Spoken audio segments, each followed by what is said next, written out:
안녕하세요. 마야튜브 이부장입니다. 오늘은 그 클래식 신제품 클래식 베리오 제품을 실제로 수조에 설치하는 영상을 찍을 거예요. 기본적으로 클래식 베리오는 클래식이랑 같은 형태를 가지고 있어서 준비하셔야 되는 과정은 똑같은데, 그래도 베리오를 첫 제품으로 선택을 하시는 분들이 계실 수도 있기 때문에 하나하나 차근차근 좀 설명을 드릴게요.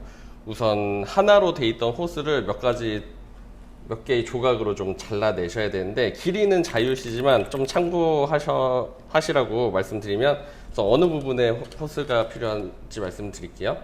이 입수 연결 밸브 부분하고, 그리고 더블탭의 한 부분을 연결할 호스가 하나 필요하고요. 호스를 이 정도 길이로, 저희는 미리 잘라놨는데 길이에 맞춰서, 그거는 이제 사용하시는 환경에 맞춰서 재단하시면 될 것 같아요. 그리고 또 하나는 더블탭과 출수 쪽 밸브를 연결할 호스, 이렇게 연결해서 끼우시면 되세요. 지금 제가 끼워 볼게요. 이렇게 끼워 주시고, 그리고 링을 감아서 잠가 주시면 돼요. 단단하게.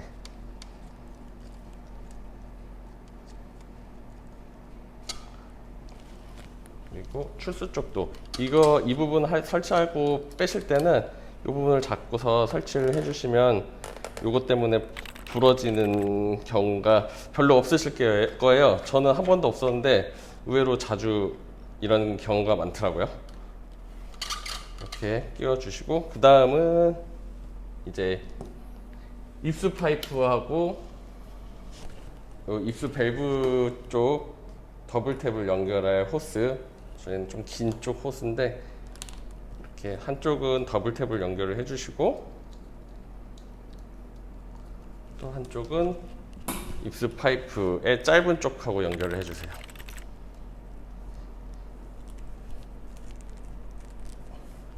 네, 우선 수조에다가 걸쳐놓고, 미리 밸브를 좀 잠가 놓을게요. 이따가 마중물 작업을 할 때 편리할 수 있어서 미리 잠가놓고, 입수 스트레이너를 빼먹었네요. 입수 스트레이너는 입수 파이프 끝쪽 이렇게 연결해서 일단 대기를 시켜놓고, 그 다음은 이제 출수 호스에 출수 밸브랑 연결할 더블탭을 끼워주시고, 이 반대쪽에는 출수 파이프를 이렇게 연결을 해서 준비를 해줄 거예요.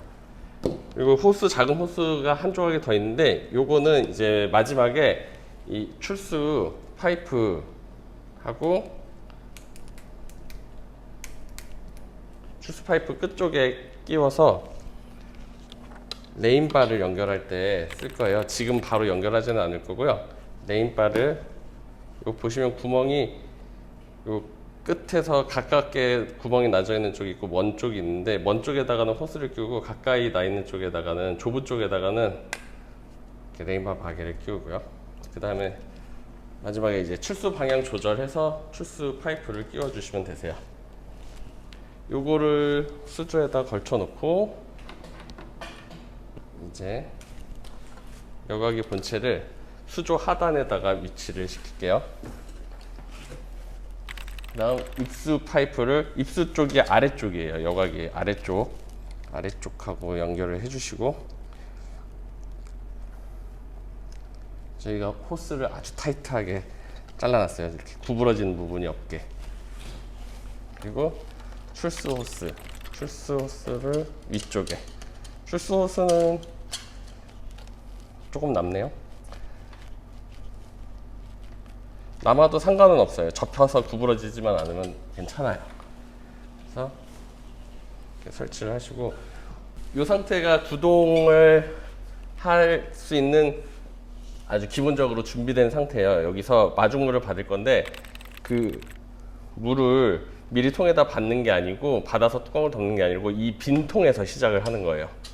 그리고 여기서 그 다음 출수 밸브를 먼저 열어주고, 입수 밸브를 열면 저절로 들어가는 경우도 있기는 있어요. 근데 오늘은 저절로 들어가지를 않으니까 제가 입으로 강제로, 프라이머가 있으시면 프라이머를 사용하셔도 되고요. 뭐 계속 물이 나올 때까지 빨아들이시는 게 아니라 물이 이 구부러진 쪽에 절반, 이 중간을 넘어가서 떨어지기만 할 때까지 기다리시면 돼요. 이렇게 떨어지기 시작하면 마중물이 시작되는 거예요.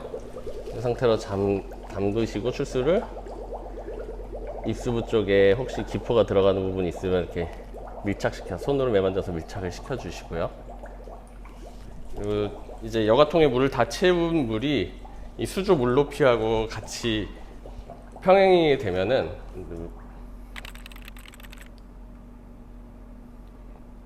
아직 여과통 안에도 기포가 남아있고 이렇기 때문에 완전히 일직선이 되진 않을 수 있는데, 얼추 이 높이랑 맞아지면 이제 마중물 잡을 준비가 마중물이 끝난 거예요. 이 상태로 이제 전원을 켜시면 되세요. 출수가 되는 걸 보고 레인바를 연결을 할게요.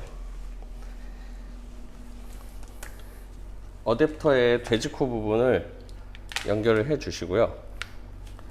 그 다음 간자 부분을 헤드 옆면에 돌출되어 있는 부분 아래쪽으로 해서 끼워 주시고, 전원을 연결을 하시고 전원을 키면 이렇게 하얀색 조명이 반짝거리면서 제품이 시동을 하기 시작해요. 이 제품도 초반에 에어가 차 있기 때문에 그 여가 스펀지라든가 이런 부분에 기포가 충분히 안 빠진 상태이기 때문에 흔들어서 기포를 빼주셔야 되는 작업은 동일해요. 동일하고, 처음 시동했을 때는 시동 소음이 한 며칠 생길 수도 있어요. 한 3, 4일 정도? 뭐 길게는 일주일 정도 가는 경우도 있긴 있는데, 보통은 3, 4일 정도면은 소리가 많이 줄어들 거예요.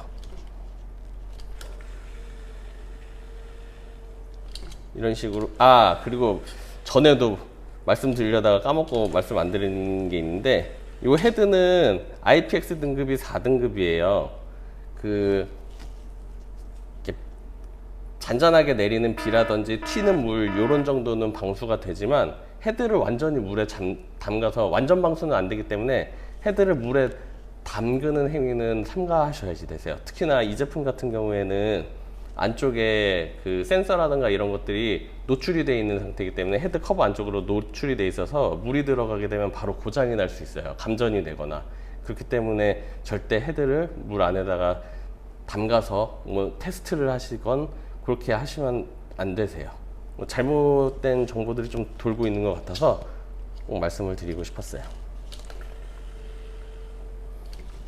이렇게 흔들어서, 지금은 저희가 지금 막 시동을 한 상태여 가지고 소리가 좀 날 수 있는데, 이게 나중에 설명을 드리겠지만 전자식으로 출수량 조절이 가능하거든요.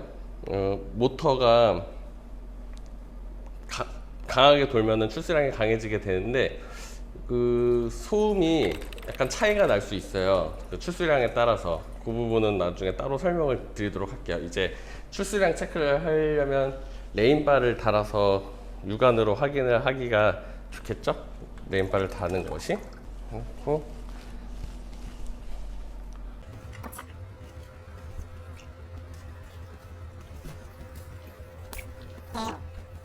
이 상태로 기본적인 동작은 가능하고요.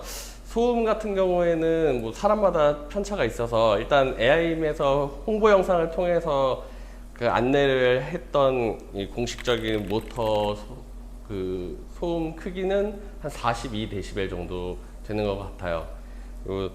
보통은 한 40에서 42dB 사이가 되지 않을까 싶은데, 그것도 이제 출수량 조절을 어떻게 하느냐에 따라서 달라지는 부분이 있거든요.